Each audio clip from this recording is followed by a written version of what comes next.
जय हिंद दोस्तों, स्वागत है आप सभी का बचाते रहो भारत न्यूज में। मेरा नाम है श्रावणी मिश्रा।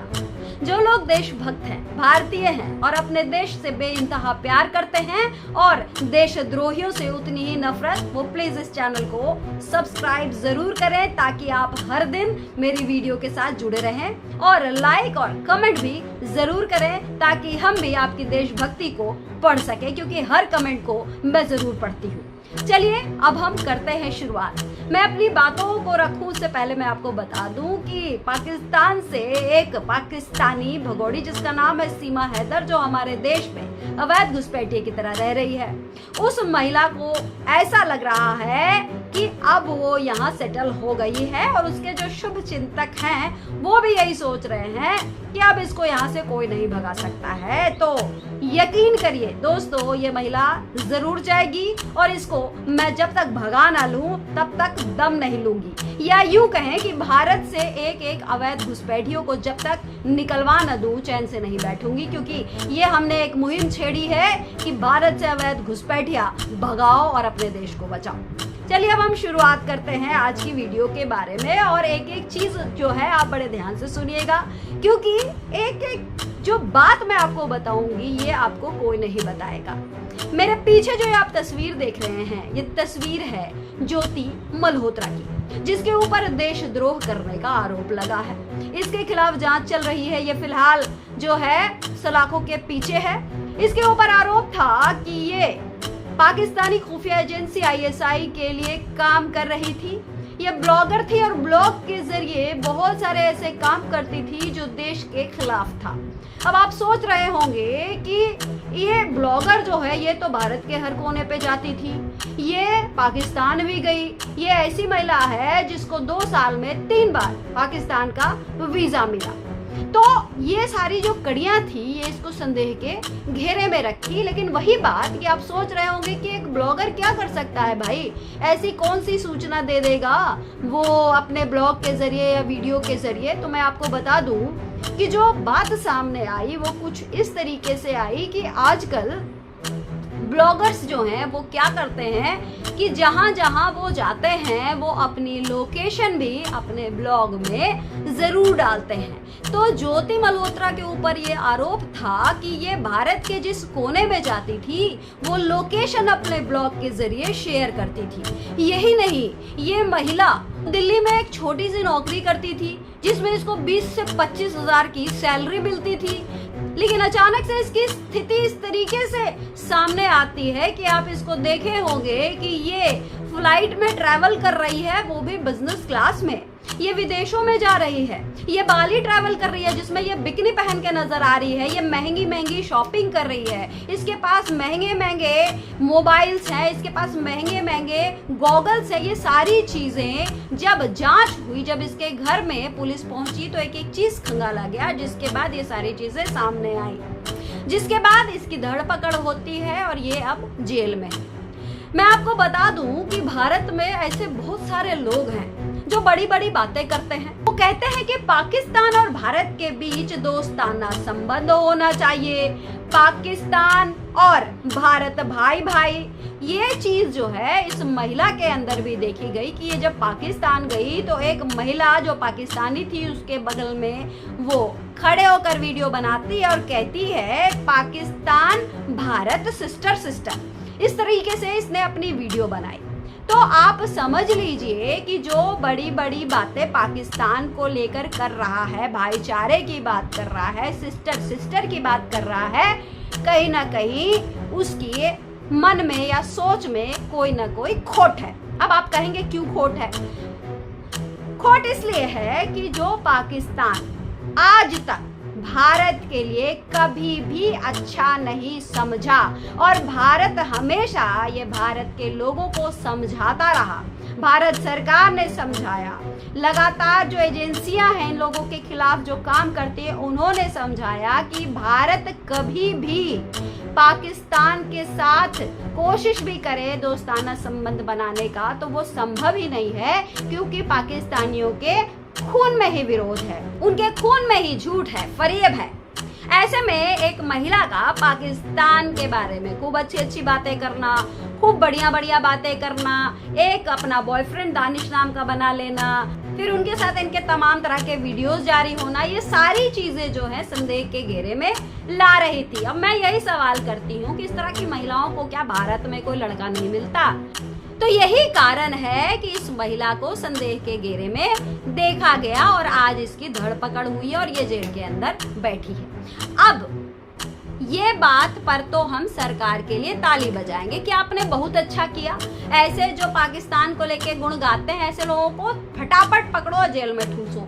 ये कोई भी हो, छोटा से छोटा भी कोई यूट्यूबर अगर पाकिस्तान के चैनल पर बैठकर वहां की तारीफ करे और अपने देश की बुराई करे, इन सबको पकड़ा जाए, सबको पकड़ के जेल में ठूसा जाए और इनको इनकी असलियत बता दी जाए कि भारत में यदि रहना है तो भारत भारत ही जपना है, पाकिस्तान पाकिस्तान नहीं, ताकि ये अपने लेवल में रहे। अब ये पीछे देखिए दूसरी तस्वीर, एक तरफ ये ज्योति जो कि जेल के अंदर है और दूसरी तरफ पाकिस्तान से भारत में अवैध तौर पे रह रही सीमा हैदर है। अब इन दोनों की तस्वीर को आप देख ही रहे हैं, लेकिन इनकी हरकतों पर भी हम बात करेंगे क्योंकि कहीं ना कहीं इन दोनों की हरकतें भी सिमिलर हैं। बावजूद इसके सरकार के ऊपर सवाल उठ रहा है कि भारत की एक महिला के ऊपर तुरंत एक्शन लिया गया तो ये पाकिस्तानी क्यों बची हुई है और इसको क्यों पाकिस्तान आईएसआई की एजेंट ना माना जाए।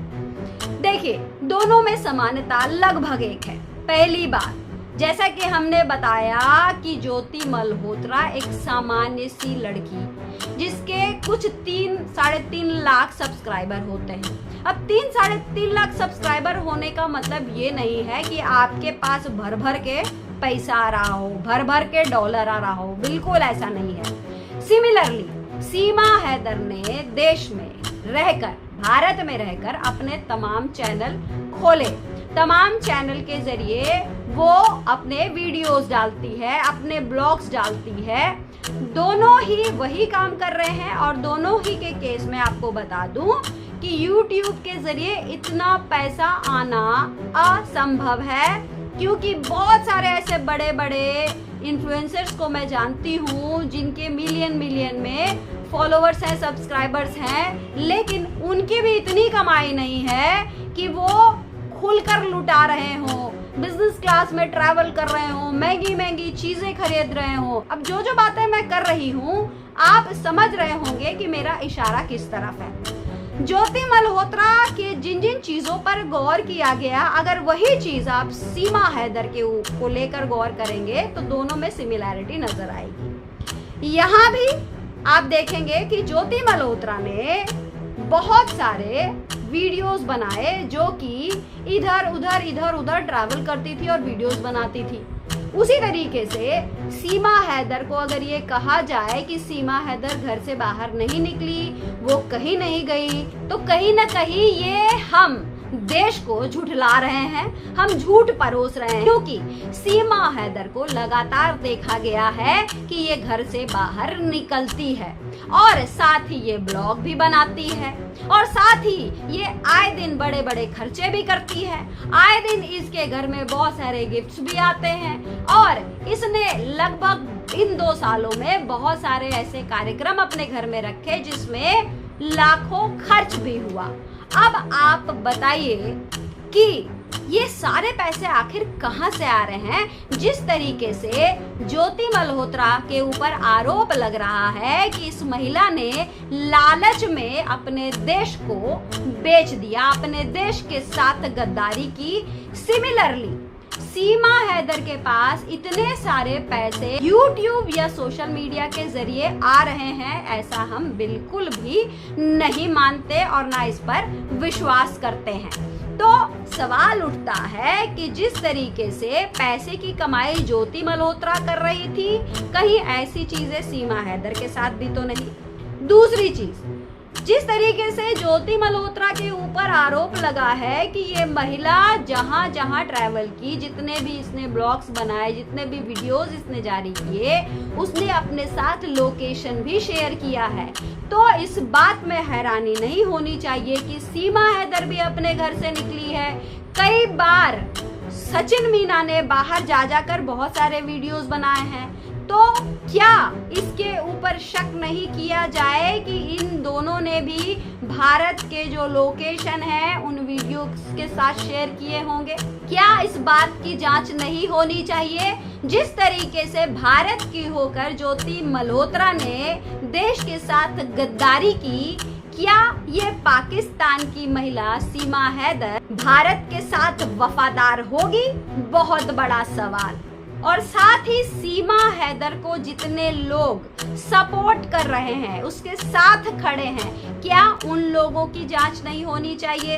क्योंकि ज्योति मल्होत्रा के केस में बहुत सारे दूसरे लोग भी पकड़े गए हैं जो ज्योति मल्होत्रा को सपोर्ट कर रहे थे। उसी तरीके से सीमा हैदर पिछले 2 साल से अगर यहाँ पर टिकी हुई है, तब जब ये अवैध घुसपैठी है, तो इसके ऊपर भी कहीं ना कहीं किसी का सपोर्ट है। क्या उन लोगों की जांच नहीं होनी चाहिए जो लोग इसके लिए लगातार सोशल मीडिया पर गाना गाते हैं, इसको प्रमोट किया जाता है, इसके लिए एक बेहतरीन तरीके से पीआर किया गया ताकि इसके मिलियन में सब्सक्राइबर हों। इसने अपने न जाने कितने चैनल्स खोल रखे हैं, हर चैनल के जरिए ये अलग अलग वीडियोस जारी करती है जिसमें लोकेशन भी शेयर हो रहा होगा, पैसे की भी कमाई हो रही होगी। साथ ही जिस तरीके से ये खर्चे अपने दिखाती है, साफ जाहिर करता है कि दाल में कुछ काला नहीं बल्कि पूरी दाल ही काली है। यही नहीं, इन दोनों के केस में एक और समानता देखी जा रही है। समानता ये है कि ज्योति मल्होत्रा के ऊपर ये आरोप है कि ये जब अपने ब्लॉग्स बनाती थी तो कुछ कोडिंग में ये बात करती थी, कोड लैंग्वेज में बात करती थी, उसी के जरिए ये इन्फॉर्मेशन जो है पाकिस्तान तक पहुंचाया करती थी। सिमिलरली ठीक उसी तरीके से सीमा हैदर को भी लगातार देखा गया है कि ये कोड वर्ड्स में बात करती है। जैसा कि 22 अप्रैल की जो घटना हुई थी उसके ठीक पहले ये बच्चे को ABCD सिखा रही थी, जिसमें ये A B बोलने के बाद चुप हो जाती है, उसके बाद आगे नहीं बढ़ती है। तो इसके ऊपर लोगों ने जो शक जाहिर की वो यही था कि A for attack and B for Bharat. तो इस तरह के कोड लैंग्वेज में ये भी बात करती है, ये भी एक तरह से सिमिलैरिटी के तौर पे देखा जा रहा है। तो ऐसे तमाम तरह की बातें हैं जो सामने आ रही है, जो कि हमने आपको बताया। पहला कि ये दोनों ही महिलाएं ब्लॉग बना रही हैं, दोनों ही महिलाएं ब्लॉग के जरिए लोकेशन शेयर कर रही हैं, दोनों ही महिलाएं YouTube के जरिए इतना पैसा तो नहीं कमा सकती, बावजूद इतने महंगे महंगे सामान खरीद रही हैं, महंगी महंगी चीज़ें आ रही हैं, महंगे महंगे प्रोग्राम्स ऑर्गेनाइज करवाए जा रहे हैं। इसके अलावा चौथा जो मैंने बताया कि कोड लैंग्वेज में इन दोनों का बात करना और पाकिस्तान को इन्फॉर्मेशन लीक करना भारत से जुड़ी हुई, तो ये सारी चीज़ें संदेह के घेरे में दोनों को लाती हैं। और अब हम सरकार से उम्मीद करते हैं कि जिस तरीके से एक देश की गद्दार ज्योति मल्होत्रा के ऊपर नकेल कसा है सरकार ने, ठीक उसी तरीके से पाकिस्तान से आई इस महिला के ऊपर भी नकेल कसा जाए ताकि हमारा देश सुरक्षित रह सके।